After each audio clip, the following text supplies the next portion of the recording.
listeners, selamat datang di KMN Podcast Festival 2025. Balik lagi bareng aku, Nathaniela Anya, di podcast Cerita Culture yang hadir buat ngasih kamu real talks, real lessons. Nah, aku senang banget nih hari ini bisa nemenin para listeners yang karena kita hari itu akan bahas topik yang pastinya sangat relatable, deep, dan juga pastinya untuk generasi sekarang mungkin relate juga ya, karena apalagi yang lagi nentuin nih arah hidupnya mau kemana. Nah, episode kali ini akan berjudul Melampaui Batas Budaya, Perjalanan Perempuan Muda Menuju Pendidikan Tinggi. Nah, hari ini spesial banget karena kita bakalan kedatangan tamu yang menurut aku keren banget, yaitu seorang perempuan muda yang juga content creator, dosen yang kebetulan sekarang juga sedang menjalani studi doktoral di Universitas Indonesia. Dan beliau ini juga aktif untuk membuat konten di media sosial TikTok dan juga Instagram yang konten-kontennya itu dikemas secara relatable gitu biar nyampe ke audiens. Dan di konten-konten ini beliau ini menceritakan gimana sih perjalanan beliau di S3 ini saat ini di Universitas Indonesia. Nah, tapi sebelum itu kita tonton dulu video profil yang satu ini.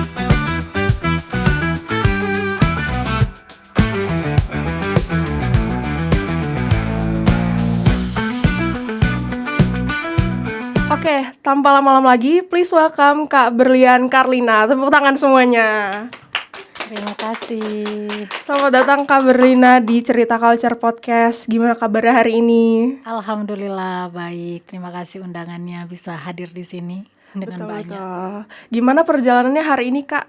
Tadi dari mana nih perjalanannya? Saya dari Tangerang. Dan ini perdana saya nyetir sendiri dan alhamdulillah nyasar ya. Oh, nyasar. Tapi masih on time ya. Masih, iya sih tadi kebetulan aku nemenin Kak Berlian juga ya sebelum kita di sini dan emang sangat on time gitu. Alhamdulillah masih bisa on time. Iya, kalau pagi-pagi sih sebenarnya kalau emang lewat kebun raya macet ya, tapi untungnya tadi Nggak lewat mana? ya. Nggak lewat. Jadi Lewat kebun raya. karena biasanya rame tuh anak-anak masuk sekolah, tapi untungnya jalannya beda lah. Walaupun nyasar dikit tapi tetap nyampe sini dengan selamat. Oke, mungkin Kak Berlian sebelumnya boleh kenalan dulu namanya siapa, lahirnya atau asalnya dari mana, dan sekarang role yang dikerjakan atau kesibukannya tuh lagi ngapain aja sih? Ya, terima kasih Mbak Anya. Jadi saya adalah Berlian Karlina. Saya adalah dosen di PTS di Jakarta Selatan. Dan sekarang saya sedang melakukan studi doktoral saya di tahun terakhir di Universitas Indonesia. Kesibukannya karena saya adalah dosen dengan tugas belajar, jadi kesibukannya masih dalam seputar riset, disertasi, publikasi yang berhubungan dengan kelulusan yang harusnya yang semoga bisa terlaksana dalam waktu dekat.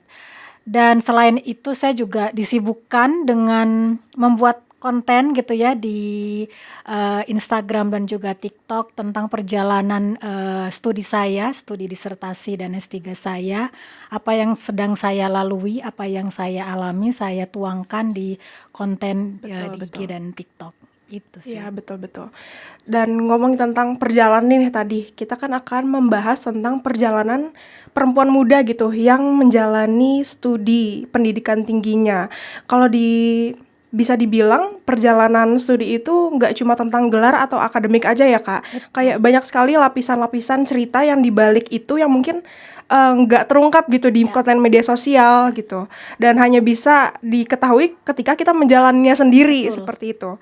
Dan kebetulan nih kita hari ini beruntung banget.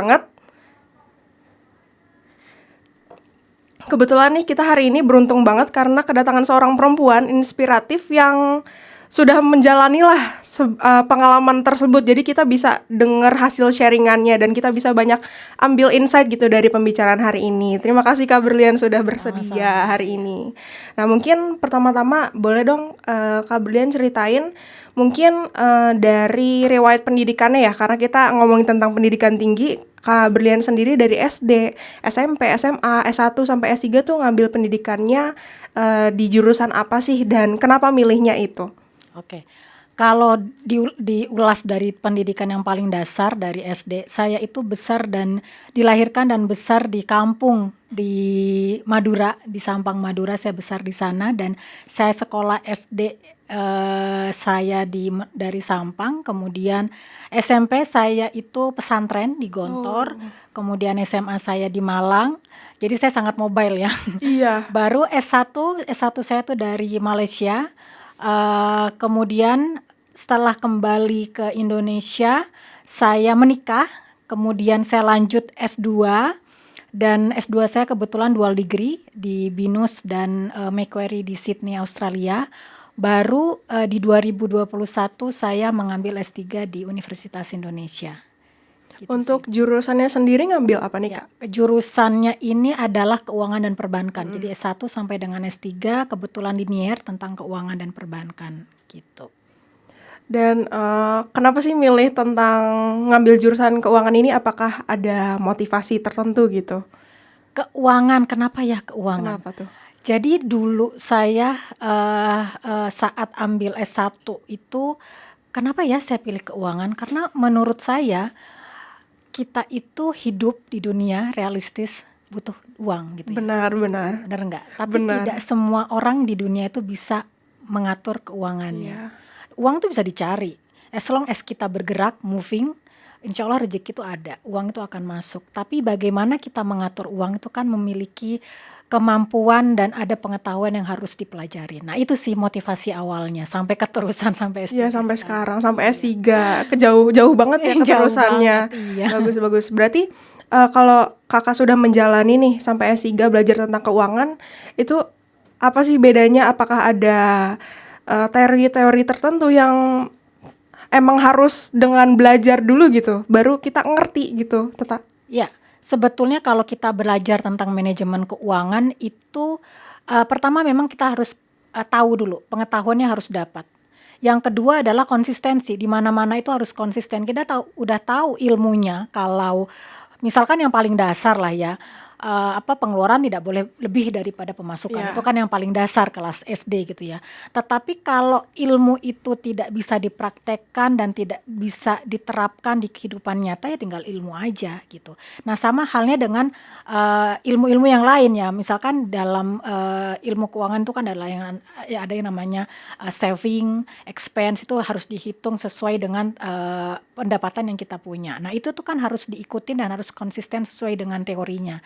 Nah yang paling berat adalah konsistensi gitu dah. Konsistensi dari setiap individu untuk mau mengatur keuangannya. Betul. Gitu sih. Berarti itulah yang dipelajari emang konsistensinya gitu. Iya, terus belajar, terus tahu, sehingga mau nggak mau, oh ternyata kalau nggak diikutin itu resikonya ada loh Iya, gitu loh. betul. Kita belajar resikonya, ternyata resikonya nggak sederhana loh. Jadi kita malah ke-trigger untuk mau nggak mau kita harus ikutin nih teorinya. Harus bisa mengatur pos keuangan, pemasukan dan pengeluaran gitu. Oke.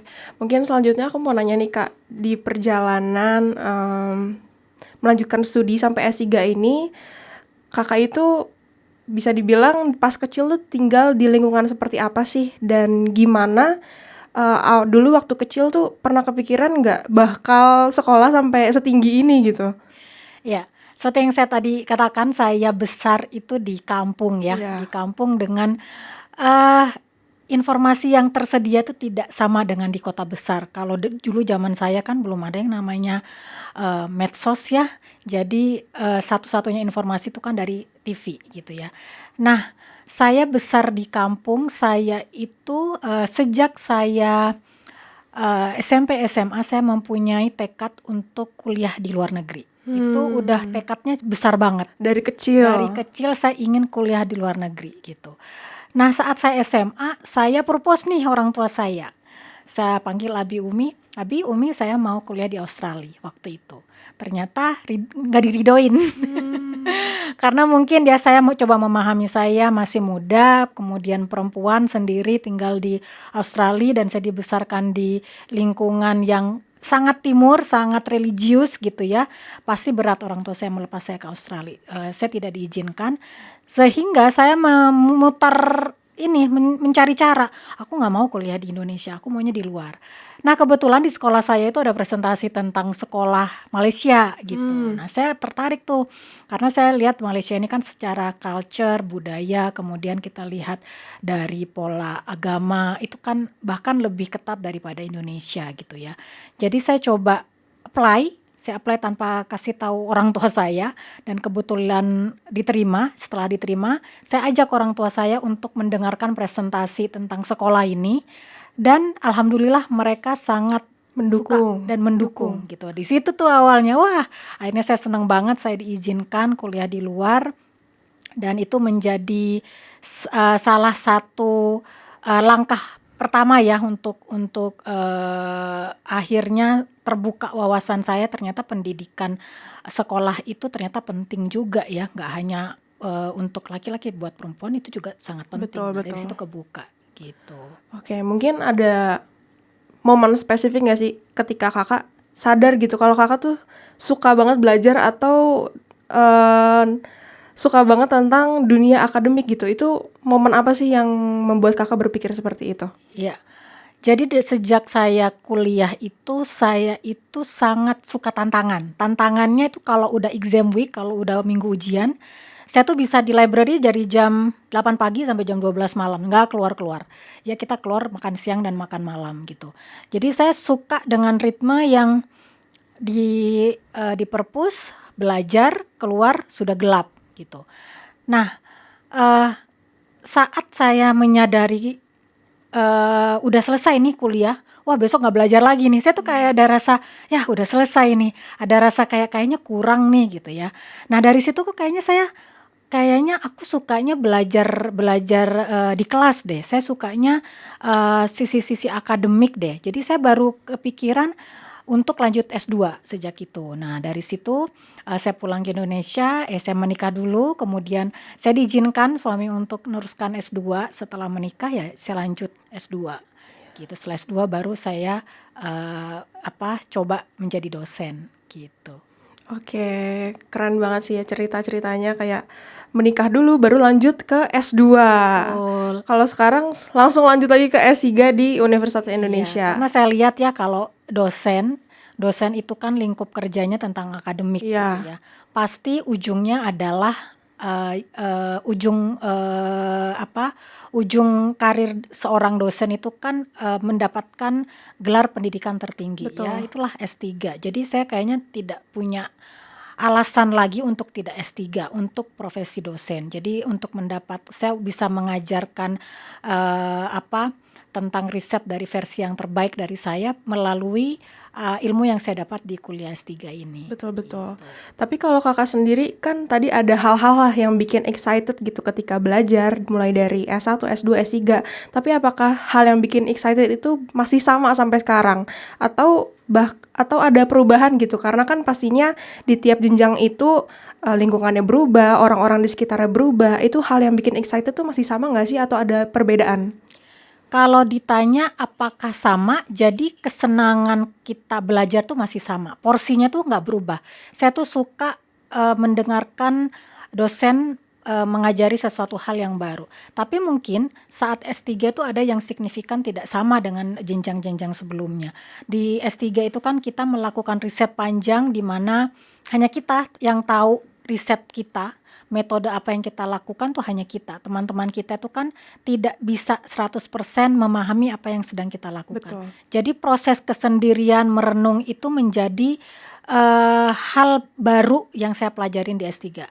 Dan itu menjadi proses saya untuk mengenali lebih jauh siapa sih diri saya. Karena banyak hal yang akhirnya kembali ke saya sendiri nih yang akan menghadapi tantangan-tantangan riset atau disertasi ini. Gitu sih. Jadi kalau ditanya excitednya tuh masih sama, takarannya sama, tapi mungkin dari sisi jenjang S3 ini yang berbeda adalah saya mengenali diri saya lebih dalam lagi gitu. Oke, mungkin karena tadi kalau S3 istilahnya lebih individu lah ya, karena semuanya emang kita yang mengerjakan gitu, udah nggak yang S1 bisa nanya teman, bisa nanya dosen. Dan aku pengen nanya nih Kak, Kakak kan juga aktif nih bikin konten tentang edukasi gitu dan juga cerita tentang perjalanannya saat S3 ini ke teman-teman audiens di TikTok dan juga Instagram. Nah, itu awalnya Kakak punya motivasi untuk bikin konten itu apa sih, Kak? Dan apakah emang emang mau curhat kah karena emang tadi ya sendiri individu gitu emang niatnya mau curhat atau ada alasan lain gitu? Ya, karena proses riset itu panjang dan yang tahu masalah sebenarnya itu hanya kita sendiri, saya tuh kayak butuh ruang untuk meluangkan apa yang saya rasakan, itu sih awalnya. Jadi saya kayak, coba kali ya saya bikin konten Iya. dengan video yang sederhana, saya nggak punya video stok yang banyak saat saya nyetir, saya taruh kamera di depan, biasa pakai map, saya gunakan nyalain kamera terus saya record dengan waktu paling lama 1 menit gitu.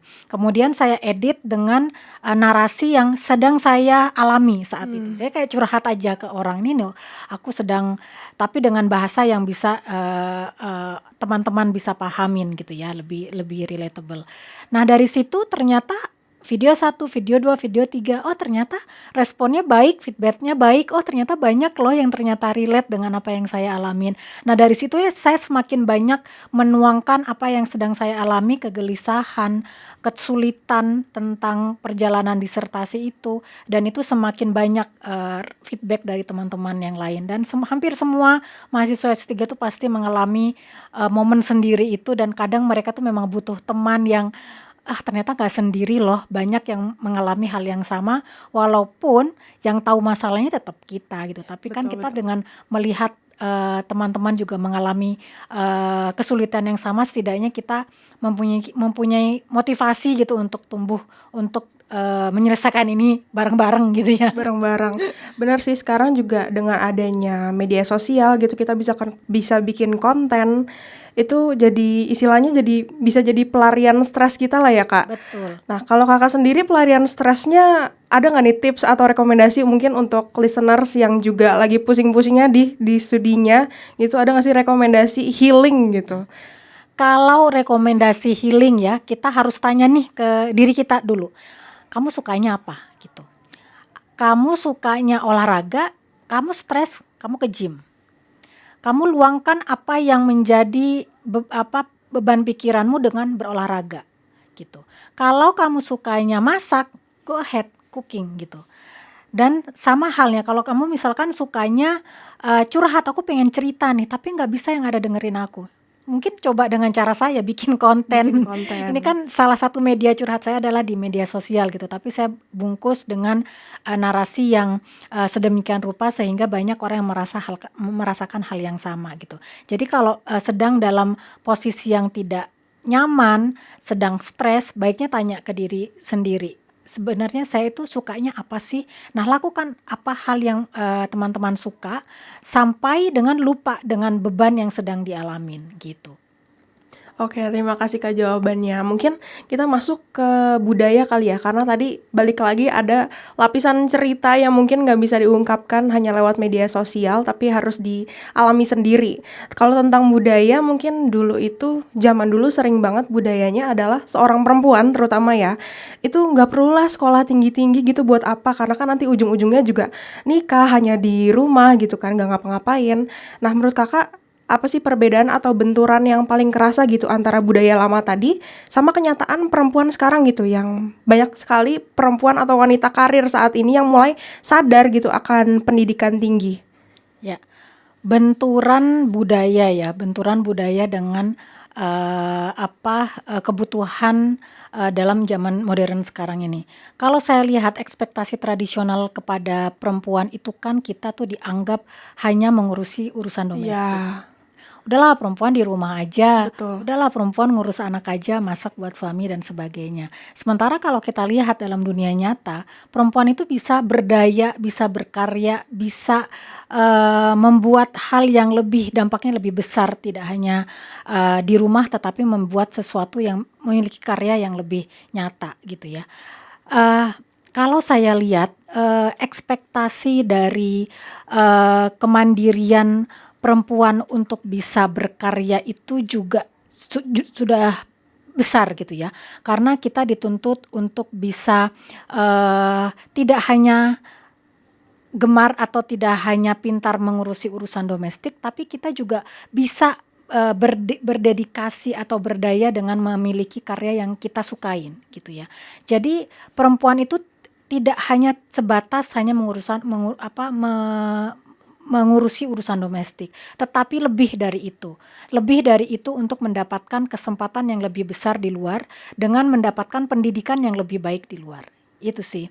Oke Kak, mungkin kalau dari Kakak sendiri dengan tadi sudah adanya kesadaran gitu untuk pendidikan terutama bagi perempuan, bahwa pendidikan bagi perempuan itu pentingnya nggak hanya tentang apa ilmu yang secara langsung didapatkan, tapi juga ada ilmu-ilmu yang tidak terlihat gitu yang akan berguna di masa depan, di keluarga dan segala macamnya. Nah, kalau dari Kakak sendiri ada nggak sih komentar-komentar stereotype atau unik gitu yang pastinya tetap akan ada gitu yang Kakak sering dengar karena perempuan itu sekolah tinggi, atau mungkin cerita-cerita dari teman Kakak gitu yang ada komentar-komentar seperti itu? Oh pasti ada. Dimanapun kita kayaknya pasti ada orang-orang yang tidak selalu memiliki feedback positif atas keputusan kita. Iya, Dan itu wajar, nggak usah baper gitu ya buat teman-teman sekalian. Kalau kalian dapat komentar negatif, it's okay, it's life. betul betul. Ini kan dunia, nggak semua orang tuh harus suka sama kamu. Dan itu nggak apa-apa gitu. Yang paling sering saya dengar gitu ya, kanan kiri, ngapain sih perempuan ambis banget sampai kuliah tinggi banget? Kenapa sih, emang kurang ya duitnya? Emang Iya. kenapa sih ujung-ujungnya sekolah tinggi-tinggi, ujung-ujungnya juga ngurusin rumah? Kenapa sih harus sampai S3 segala? Emang apa yang mau dikejar? Udah punya anak juga kok belum puas-puas dengan apa yang udah dimiliki sekarang. Itu sering banget ada selentingan, tidak langsung kepada saya, tapi saya bisa mendengar kanan kiri itu pernah mengomentari demikian. Ya menurut saya tuh hal wajar aja orang tidak selalu suka. Tapi apa yang bisa saya tanggapin adalah ya nggak apa-apa orang mempunyai perspektif yang berbeda. Tetapi kita perlu ingat bahwa pendidikan dan perempuan itu tidak bisa dipisahkan Silakan. gitu ya. Pendidikan itu hak bagi semua orang, tidak hanya bagi laki-laki, perempuan juga mempunyai hak yang sama untuk mendapatkan pendidikan. Nah, eh, kenapa akhirnya perempuan itu harus mengejar apa yang dia mau? Kenapa tidak boleh mengejar apa yang dia mau? Kenapa dia harus mengecilkan dirinya sendiri untuk membuat orang lain nyaman? Iya, Ya kan? betul. Mereka kan mengomentari demikian mungkin merasa dirinya tidak nyaman. Oh, perempuan ini akan lebih bagus nih daripada laki-laki nanti. Nah, kenapa kita harus mengecilkan diri kita untuk membuat orang lain atau sekitar kita nyaman? Kita tidak perlu mengecilkan diri kita selama kita mau untuk approach dream kita untuk mempunyai pendidikan yang paling tinggi, ya go ahead. Komentar-komentar itu tidak perlu kita tanggapin dengan yang berlebihan gitu, cukup oh ya sudah berarti kita memiliki perspektif Iya, yang ya. berbeda. Betul betul. Mungkin dari situ juga pastinya banyak sekali ekspektasi budaya kali ya Kak, ekspektasi dari lingkungan sekitar tentang perempuan yang melanjutkan studi S3 gitu. Kalau dari Kakak sendiri ada nggak sih ekspektasi tertentu yang dirasa paling berat gitu selama menjalani studi ini? Ekspektasi terberat, kita kan perempuan itu memiliki yang ekspektasi budaya kita itu kan perempuan itu handle atau tanggung jawab 100% urusan domestik di rumah Ya, gitu ya. Padahal urusan domestik di rumah itu kan sebetulnya bisa dibagi bersama dengan laki-laki, dengan bapaknya, dengan suami gitu kan ya. Nah, ekspektasi budaya itu yang membuat beban perempuan saat pendidikan sekolah ke jenjang lebih tinggi itu menjadi berat gitu. Karena dalam sekolah jenjang lebih tinggi itu kan tekanannya pasti ada tugas, ada publikasi yang harus dikejar. Sementara kerjaan domestik juga tidak bisa menunggu betul. gitu ya. Jadi itu sih yang membuat berat.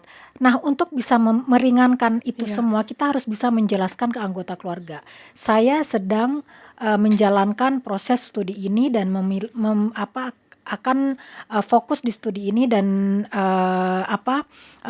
pekerjaan domestik ini akan dibagi dua oleh suami gitu. Jadi harus dijelaskan tantangan dari studi ini dan bagaimana untuk menghandle kebutuhan domestik di rumah. Itu sih harus dikomunikasikan dengan anggota keluarga.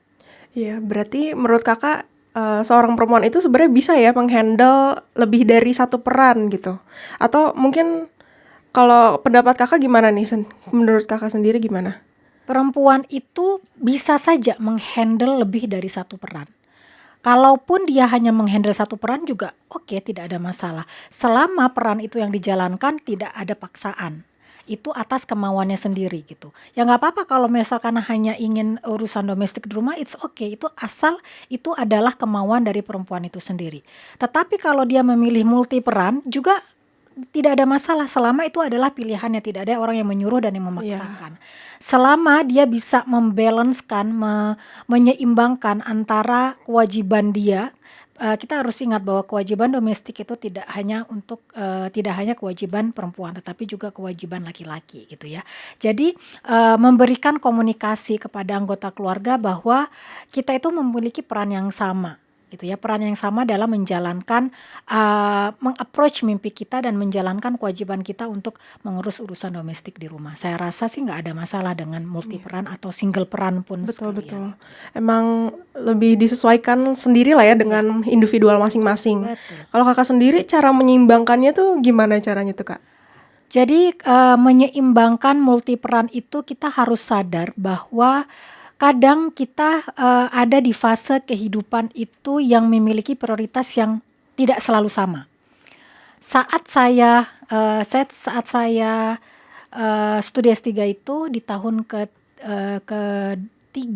tahun ketiga saya melahirkan. Jadi saya melahirkan anak di tahun ketiga studi S3 dan di situ prioritas saya adalah untuk untuk menyusui anak saya. Jadi prioritasnya agak shifting gitu, yang dulunya disertasi aja. Sejak anak lahir saya shifting ke menyusui dulu nih anak sampai setidaknya 6 bulan kemudian 2 tahun. Nah dari situ prioritasnya agak berubah.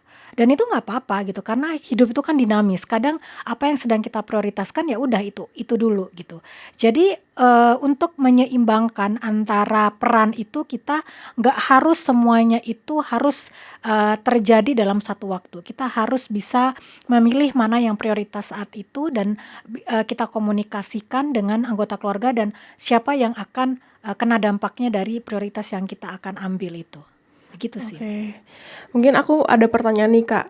Kayak setelah menjalani studi sampai sekarang S3 itu ada gak sih momen kakak waktu ngerasa oh ini nih alasan kenapa perempuan tuh wajib harus gitu dan lebih baik kayaknya menempuh pendidikan tinggi gitu? Ya, momen kenapa perempuan itu perempuan itu harus paling enggak sekolah Iya, gitu ya. sekolah. Jadi gini, perempuan itu dia menciptakan generasi. Itu yang harus kita pahami dulu. Kita harus pahami, menciptakan generasi itu tidak mudah loh. Kita harus bisa memimpin diri kita dulu, baru kita bisa memimpin generasi. Generasi itu anak yang akan kita lahirkan gitu. Yang saat dia lahir, dia pasti akan bonding pertama dengan ibunya. Ya, dia akan bonding dengan bapaknya, tapi tidak akan sebanyak bondingnya dengan ibunya.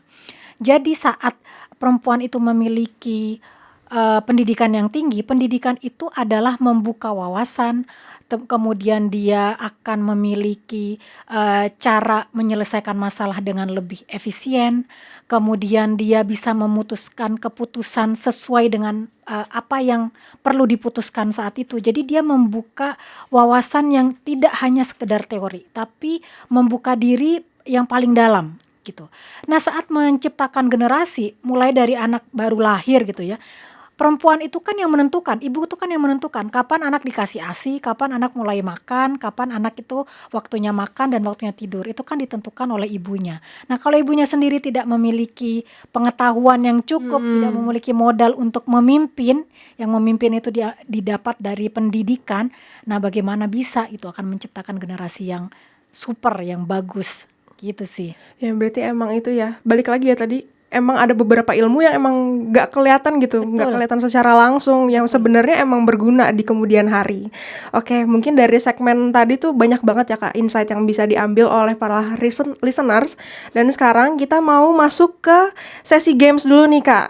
Biar kita gak cuma ngobrol serius aja, kita mau main game singkat nih yang judulnya adalah mitos atau fakta. Jadi kita bakal bahas beberapa pernyataan yang mungkin masih seputar perempuan, pendidikan, dan juga mindset.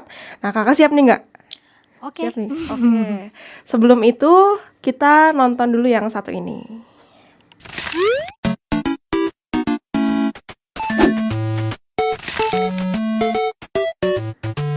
Oke, kita langsung mulai gamesnya. Boleh kakak yang di belakang langsung Oke, tadi dibacakan. berikutnya aku akan bacakan pertanyaannya, nanti kakak dan Anya mitos atau fakta dari Oke. pertanyaan tersebut ya.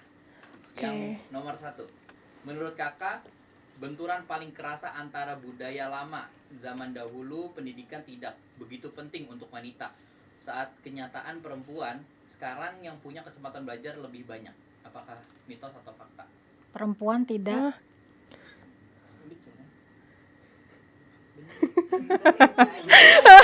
Kita bingung. Iya bingung. Hah? Oh, maaf.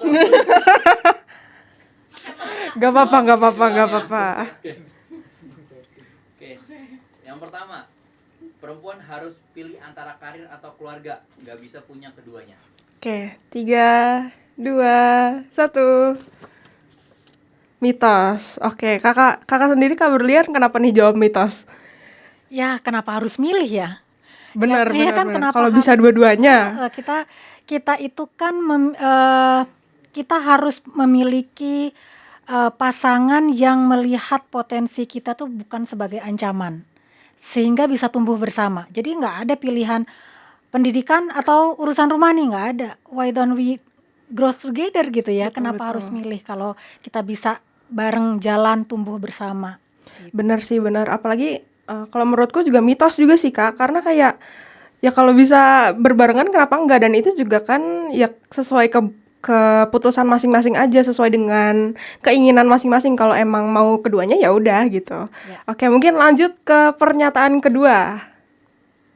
Pertanyaan kedua, laki-laki biasanya merasa terancam kalau perempuan lebih pintar atau lebih sukses dari mereka. Beda nih, baru sekarang beda. Yang kedua udah beda. Oke, dari kakak sendiri gimana Kak?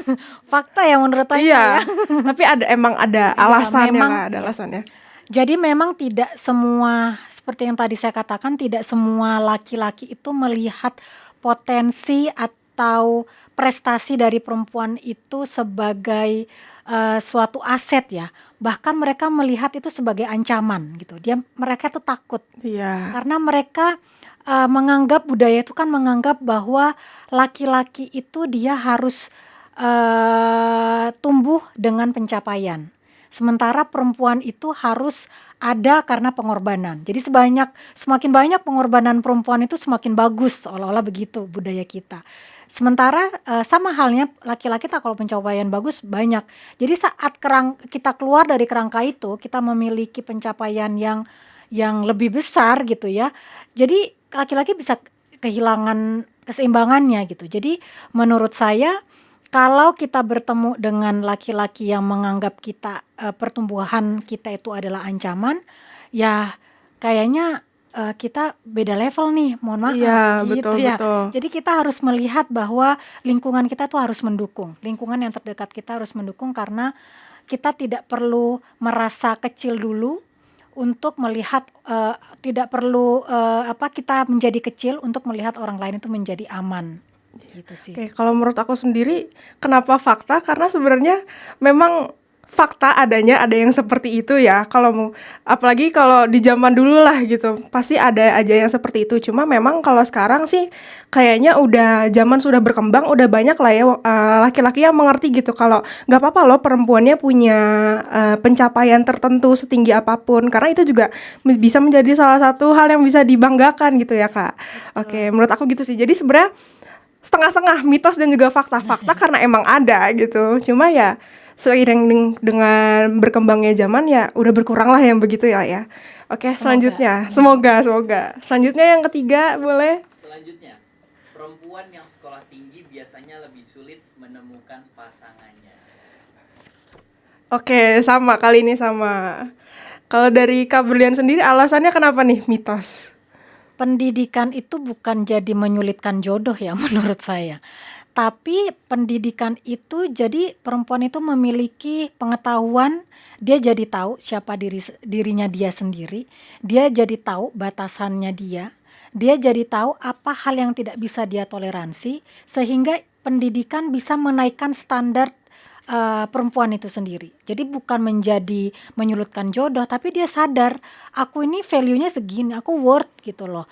Dia tidak akan terima kalau dia diabaikan gitu. Dan dia tidak akan menerima hal-hal yang tidak bisa dia toleransi gitu. Jadi berbeda, pendidikan dan menyulitkan jodoh itu berbeda. Pendidikan itu membuat perempuan itu sadar bahwa mereka itu sangat berharga. Itu sih menurut saya. Betul, benar sih. Apalagi kan kenapa aku juga pilihnya mitos, karena justru kayaknya setelah bisa aja kita menemukan pasangan saat kita menjalankan studi gitu. Karena kan balik lagi mungkin value-nya sama, tujuannya sama, justru bukannya menyulitkan, mempermudah gitu, memperbanyak peluang gitu.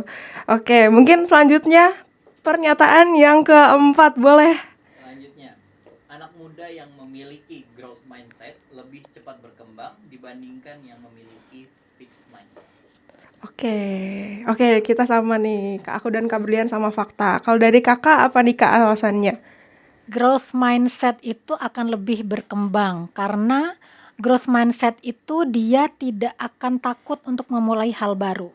Dia tidak akan takut gagal karena menurut dia kegagalan itu adalah belajar. Kalau dia nggak gagal, dia nggak akan belajar. Dia belajar dari kegagalan, tidak mengulangi apa yang udah dia lakukan Betul. dari kesalahan yang sebelumnya.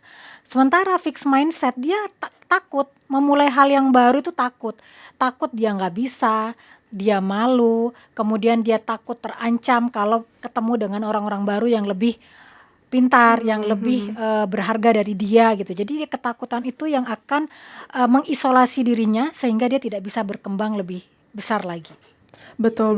Kalau menurut aku juga sama sih Kak, kurang lebih sama. Cuma ada satu hal yang menurut aku menarik gitu. Orang yang punya growth mindset itu biasanya punya yang namanya imposter syndrome. Dimana itu tadi ya, ketika kalau fixed mindset itu kan ketika ketemu orang baru yang mungkin lebih cerdas, lebih banyak pengetahuan, itu akan merasa kecil hati gitu dan malah stagnan gitu, nggak mau belajar. Ketika kita punya growth mindset dan punya imposter syndrome itu, kita malah seneng gitu berada di tengah-tengah orang yang mungkin pengetahuannya lebih tinggi dari kita, di mana di situ juga kita bisa banyak belajar lah dari orang-orang itu. Jadi sebenarnya ketika di tengah-tengah orang yang sangat berkembang, yang punya pendidikan yang tinggi, disitulah kita sebenarnya yang paling banyak belajar gitu, karena kita banyak belajar dari orang-orang itu. Betul sekali. Selanjutnya mungkin pertanyaan yang kelima ya. Oke, itu udah jadi pertanyaan yang terakhir. Oh, yang terakhir. Oke. Kita terakhir nih untuk Kak Beriana dulu. Pesan dulu untuk kira-kira anak perempuan yang takut untuk berpendidikan tinggi karena mungkin dijauhin oleh temannya, dijauhin oleh pasangannya atau seperti apa. Ada nggak sih pesan-pesan supaya perempuan itu tetap semangat untuk mencapai pendidikan setinggi mungkin? Jadi kalau ada perempuan dihadapkan dengan lingkungan yang dia kalau punya pendidikan tinggi itu akan dijauhin oleh teman-temannya. Gimana ya ngadapin situasi seperti itu? Menurut saya ya nggak apa-apa, terus aja. Berarti itu bukan lingkunganmu itu sekarang bukan berada di levelmu saat ini. Sekarang kan kita bisa belajar dari hal yang paling sederhana gitu ya. Dari sosmed, dari HP kita bisa belajar mengetahui hal yang banyak. Kemudian kita bisa mengembangkan diri, membuat wawasan kita lebih besar lagi. Dan dari situ kita bisa membuat keputusan yang lebih baik. Jadi kalaupun harus ada tantangan dari lingkungan yang tidak mendukung, ya kita tidak boleh terbawa arus dengan membuat orang lain nyaman dengan ketidaknyamanannya dia saat kita berada di posisi yang memiliki pendidikan yang tinggi. Jadi harus hadapin dan ya gak apa-apa juga orang-orang tidak mendukung selama kita belajar di koridor yang benar, membuka wawasan kita, memiliki komunikasi yang baik sehingga kita bisa menyampaikan ke lingkungan kita dengan baik tanpa menggurui gitu sih menurut saya. Oke. Banyak banget ya insight yang kita dapat, walaupun dari game singkat ini nih banyak banget listener yang bisa diambil lah untuk diterapkan di mungkin mau melanjutkan studi dan segala macamnya. Oke. Mungkin untuk selanjutnya kita mau ini nih Kak. Kita sebelum melanjutkan kita mau makan dulu nih yang sudah ada di depan kita. Ada brownies crispy. Wow. Udah lapar ya, kebetulan kita udah berapa lama nih siaran. Boleh nih kita coba dulu dari Brownies crispy. Iya. Ini iya, kita boleh dibuka aja. Menarik ya. Tepung kulit pisang. Wow. Kita coba kali ya, kita coba. Untuk isi amunisi gitu. Setelah banyak sekali ngobrol tadi, udah banyak kali ngobrol. Dan teman-teman juga yang di rumah kalau mau nyobain, boleh banget nih dicek IG-nya brownpiece._. Boleh dicek ya. Ini tampilannya ini ya. Tipis crispy. Iya, Tuh. enak. Tepung kulit pisang tuh gimana ya? Bukan seperti brownies pada umumnya. Tapi enak sih, nggak terlalu manis gitu, jadi nggak terlalu berat. Saya kebetulan nggak terlalu suka manis, tapi ini manisnya nggak bikin enak ya. Jadi kayak pengen makan terus nih. Bahaya kita nggak jadi Boleh, podcast. boleh. Dari Oke. Brownpiece. Brownpiece boleh teman-teman yang mau nyobain dicek aja ke IG-nya brownpiece._. Oke.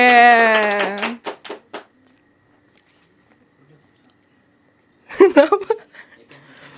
Langsung ke penutup. Oke. Udah siap? Ini langsung ya? 3, 2, 1. Oke, terakhir nih Kak. Penutup untuk para listener, apa sih pesan-pesan yang mau disampaikan gitu sebelum kita tutup sesi podcast hari ini? Jadi buat teman-teman yang khususnya perempuan yang masih usia muda tapi ingin pushing degree-nya lebih tinggi lagi, jangan takut gitu ya. Karena growth never comes from the comfort zone, kata orang sih begitu ya. Jadi kita tuh tumbuh tidak pernah dari zona yang nyaman. Jadi kalau kamu menerima tantangan berarti kamu sedang tumbuh. Jadi go ahead gitu ya. Jangan takut untuk menerima tantangan, hadapin tantangan itu, karena apa yang kita lakukan, yang kita pelajari di bangku perkuliahan, bahkan teman-teman di sini S1, S2, S3 itu tidak selalu teori itu mengajarkan langsung atau mengajarkan apa yang dibutuhkan di dunia kerja. Tetapi bangku perkuliahan itu adalah shaping our karakter. Jadi dia membentuk karakter kita jadi lebih disiplin, kita menghargai waktu, kita jadi lebih kuat, kita memiliki wawasan, kita bisa memutuskan dengan keputusan yang terbaik sesuai dengan apa yang sedang dihadapin teman-teman. Jadi nggak ada kata tidak ada kata sia-sia untuk pendidikan, itu sih. Oke. Mungkin kalau aku simpulin dari banyak hal yang tadi sudah kita bahas gitu ya, bagaimana pentingnya itu pendidikan, gimana pentingnya punya mindset, growth mindset gitu, dan juga gimana kita harus punya kesadaran akan pendidikan itu sendiri gitu. Dimana kesadaran itu harus datang dari diri kita sendiri tanpa paksaan atau misalkan tuntutan-tuntutan dari eksternal lah gitu, dari luar. Dan gimana tadi juga gak ada yang namanya ilmu yang sia-sia gitu, pastinya akan berguna di kemudian hari. Seperti itu. Mungkin akhir kata aku juga masih mau terima kasih banyak nih ke Kak Berlian Karlina udah bersedia untuk datang ke podcast Cerita Culture hari ini. Gimana nih Kak kesan pesannya? Ya, terima kasih juga. Thanks for having me ya pagi ini. Oke, terima kasih, Jadi mudah-mudahan apa yang saya sampaikan bisa memotivasi teman-teman yang sekarang khususnya perempuan ya yang masih ragu untuk sekolah tinggi, sekolah jauh lebih tinggi lagi. Nggak usah ragu. Kalian tidak perlu mengecilkan diri untuk membuat orang lain nyaman gitu ya, nggak apa-apa, go ahead. Dan ya terima kasih Anya dan tim yang di sini yang sudah tepuk tangan. podcast hari ini. Ya semangat untuk kuliahnya. Karena seperti yang saya katakan tadi, teori yang disampaikan di kelas itu tidak sepenuhnya akan ditanyain di lingkungan kerja. Tapi apa yang kalian lalui itu adalah membentuk karakter kalian untuk lebih tangguh, lebih menghargai proses belajar yang gak selalu nyaman. Dan selamat bertumbuh dari dunia perkuliahan. Terima kasih Kak. Mungkin Kakak mau promosi nih Boleh dong follow IG aku di sini. Boleh nih Kak. Boleh, silakan follow IG di Dosen Milenial, di TikToknya juga di Dosen Milenial. Di situ saya mengungkap perjalanan studi S3 saya yang tidak selalu mudah. Saya ungkap tanpa filter bagaimana menghadapi dunia S3 yang banyak dramanya, tapi saya yakin itu akan worth gitu ya, akan berharga. Mungkin gak kelihatan sekarang, tapi saya yakin itu akan membentuk saya lebih kuat nantinya di kehidupan yang lebih menantang ini. Oke, jangan lupa teman-teman di follow IG dan juga TikToknya. Semangat juga untuk Kak Berlian disertasinya ya. Ya, terima Semoga kasih. berjalan dengan lancar, Amin. hasilnya bisa membawa manfaat lah kepada banyak Amin. orang. Terima kasih. Oke, untuk listener juga makasih udah dengerin sampai akhir. Oke, untuk listener juga terima kasih udah dengerin sampai akhir. Aku Nathaniela Anya izin pamit undur diri. Jangan lupa subscribe dan juga jangan ketinggalan podcast-podcast lainnya di KMN Podcast Festival 2025 dan juga jangan lupa follow Cerita Culture. Dan aku Nathaniela Anya izin pamit undur diri. Sampai jumpa di lain waktu. Dadah.